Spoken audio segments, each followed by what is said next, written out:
Hi everyone, this is Usha Pandit, your Mind Springs English teacher. Today I thought I'll do adjectives and their complications, and I'm going to give you a couple of excellent rules that you must keep in mind. Then you can solve all your adjectival problems. So before I forget, Language with Ease are the books that you need in order to practice your grammar every single day. If you practice with Language with Ease, your grammar will be perfect. The answer keys are on Kindle. Grammar with Ease is a reference book if you are a beginner. Okay, it's not meant for advanced grammar, it's meant for beginners. And the YouTube channel, of course, has plenty of grammar videos that you must view and you must practice with. So if you have not subscribed to the channel, subscribe right now. Make sure that you press that bell notification, add your comments and share this video. So let's start right away. Adjective complications.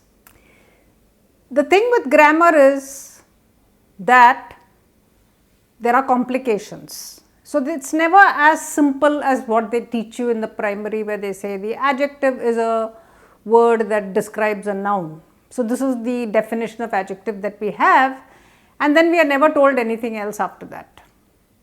So we are constantly in confusion when we meet more advanced adjectives, and then we meet participles, and then we meet pronouns that look like adjectives. All of this is complicating. So today we are going to work on the adjectives quite seriously. Okay. So the rule to follow is this one: an adjective is always attached to a noun. You must remember this one single golden rule forever. Adjectives are always attached to a noun, which means an adjective will not come on its own. Lovely, beautiful, pretty, great, small, creepy, bright, none of these adjectives will be hanging alone in the sentence without a noun. If you have pretty, what is pretty? It has to be a pretty girl or a pretty object or a smart idea or a bright child. You need some sort of a noun attached to it. Remember this one big rule. Now you will say, oh miss, this is so easy to remember. Trust me, people don't remember it. They forget and then they have complications the minute grammar becomes advanced and more complicated. So keep this golden rule in mind all the time. If you are ever in doubt about an adjective, check if there is a noun. If there is no noun, it is not an adjective. As simple as that. Okay, so let's begin. So let's say take the thing with adjectives is it often comes before the noun. So you can have, like I said, the pretty girl, the bright object, the smart child. You can have this kind of coming before the nouns. Sometimes they come after the noun. So that is where you become a little confused as to what is happening. So if I say the lecture is good, then I'm not saying the good lecture, I'm saying the lecture is good. So it's coming after the verb, but it is still telling you more about the lecture, and therefore it's coming after the noun. So before the noun or after the noun. When it comes before the noun, it's called attributive. When it comes after the noun, it's called predicative, because it's coming in the predicate. What is the predicate? The verb and everything that comes after it. So when I do grammar with you like this, I will do lots of little things. So you must watch this video several times in order to catch all the little things that I am telling you. Attributive before and predicative after. So adjectives will be both. Now it's not just a noun, it will also describe a pronoun. Often it will describe a pronoun because a pronoun stands in place of a noun, isn't it? So instead of like the most complicated one there is this pronoun it. It is called the impersonal pronoun. So I can say it is cloudy, or I can say it is terrible. it is, or I can say she is moody, or I can say he is angry. All of these are adjectives describing the pronoun he, she, it, their, etc., but describing the pronoun. So, it is not just noun, it can describe, it will be attached to a noun or it can be attached to a pronoun. Why pronoun? Because the pronoun stands in place of the noun. So, there you go. And then you have a complication. Now, there are these present and past participles. Okay? So, if I say the lecture is boring, a lot of times people underline is boring and say it is the continuous tense. It is not. The lecture is boring lecture, isn't it? Boring is not being continued there. But if I say the teacher was boring the children, then that was boring, it becomes part of a verb. She was doing something to the children. She was boring them. So, this is the complication again. So, this participle that come in, they create a problem because they are adjectives. It can also be a past participle. If I say the street was flooded, flooded street. See, always attach it to the noun. That is why I am telling you an adjective will not come without a noun. Attach it to the noun and check, is it working? Is it, if I say the girl was running home, I can't take and say running girl is home. I can't do this and therefore it will be wrong. So, I know immediately that their running is a continuous tense. So, she is taking the cake to her friend. Can I say taking she? Is taking describing the she? No. Always ask, is it describing the noun? Is it describing the noun? So, if I can say the street is flooded, flooded is describing the street. So, it is as simple as that. Similarly, the lecture is boring, boring is describing the lecture. Now, let us look at this is flooded. It sounds like a passive verb. What is a passive verb? To be plus the past participle. Or I can say the rat is killed, right? The rat is killed by the cat. Hey, it is a verb. Or if I say the rat is killed, then is it the killed rat? You might ask these questions. So, this passive verb is another complication that sometimes makes you think, is it the passive verb or is it the adjective? If I say the broken vase, it is clearly an adjective, broken, past participle, but describing vase. But then I can also say the vase is broken by the dog or by the child or by the maid. Is broken by, passive. So, how does one become passive and how does one become an adjective?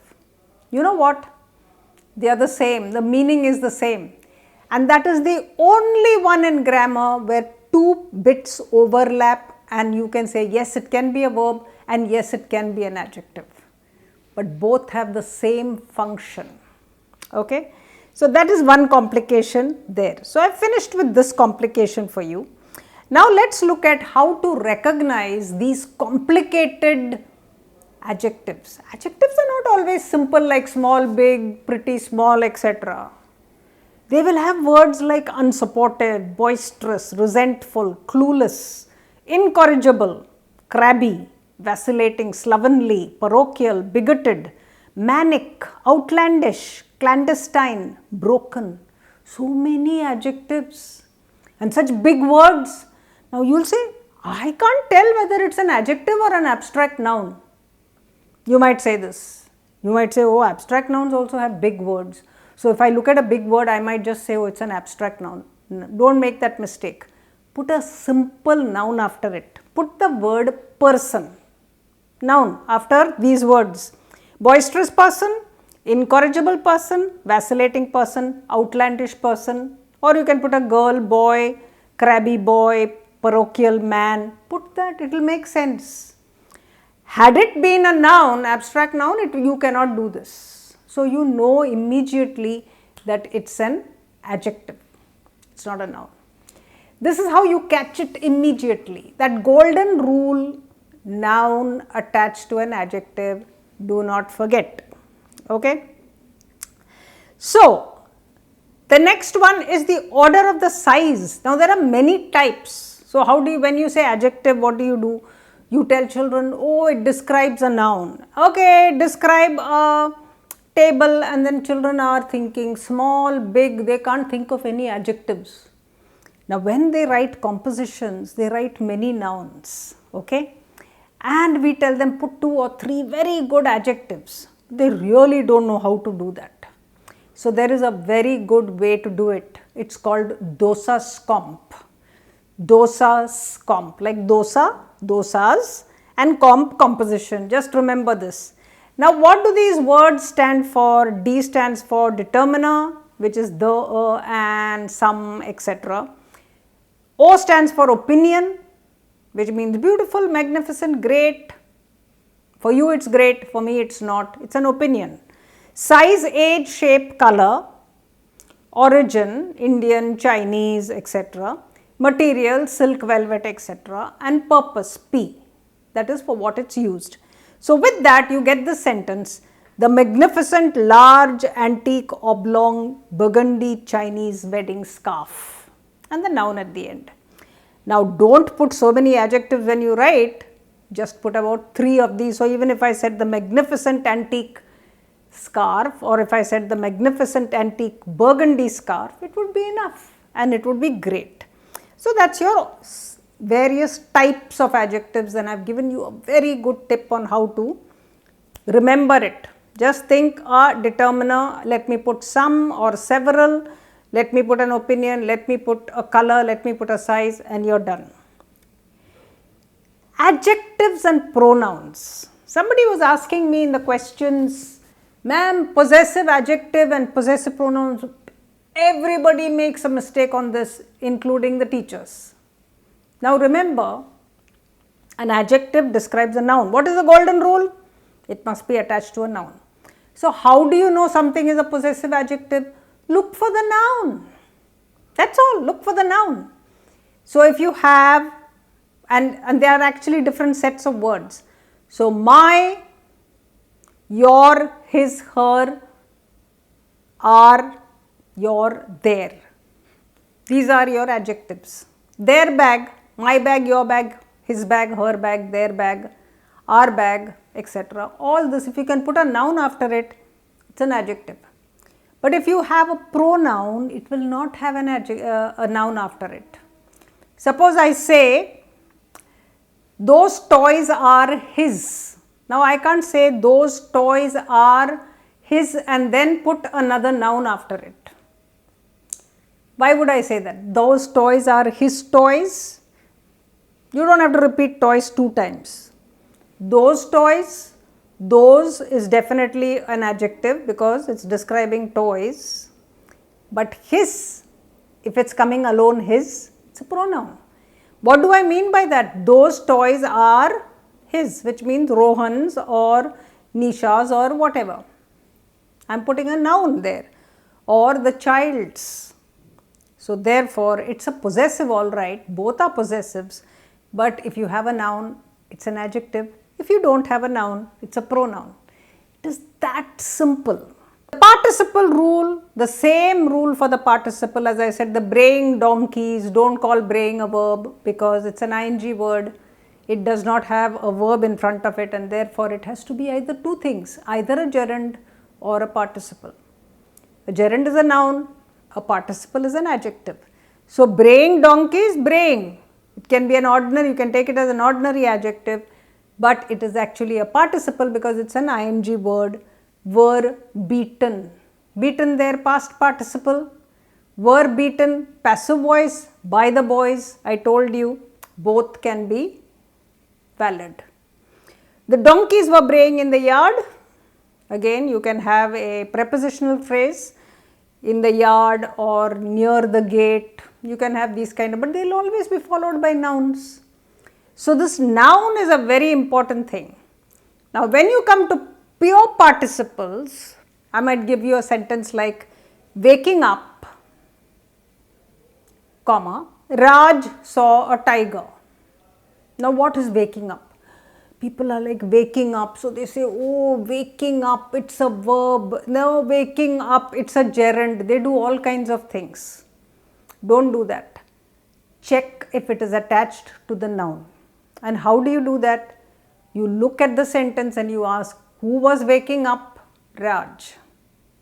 So, waking up, Raj, who was waking up, clearly an adjectival, saw the tiger. So, that verb saw is not attached to waking up. It is attached to Raj. Waking up is attached to Raj. Raj saw and Raj who was waking up. So, they are nouns that are attached to these two. You can't take Raj out and say waking up saw the tiger. Waking up is not a person. So, this is how it works. Now, the complication is when it becomes a long sentence. Waking up in the middle of the forest at the dead of the night.